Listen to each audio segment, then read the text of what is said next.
चढ़ती जवानी मीठी मीठी बानी, चढ़ती जवानी मीठी मीठी बानी, गाँव गली में हो गे सोरो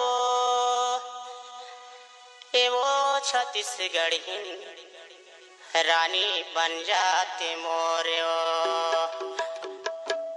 और सुना था सोनी के दाई पता ना आन गाँव के टूरी मारे नजरिया, आन गाँव के डीजे आन गाँव सुमन के टूरी पौड़ी से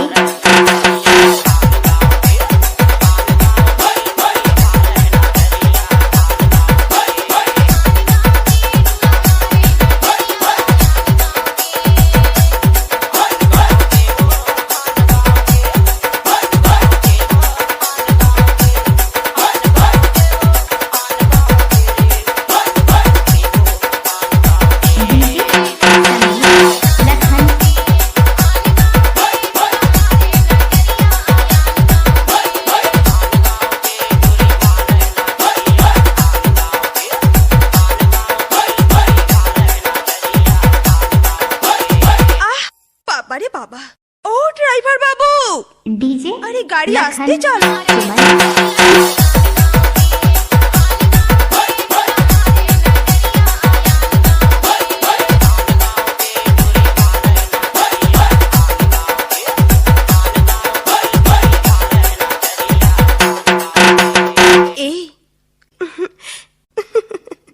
डीजे लखन सुमन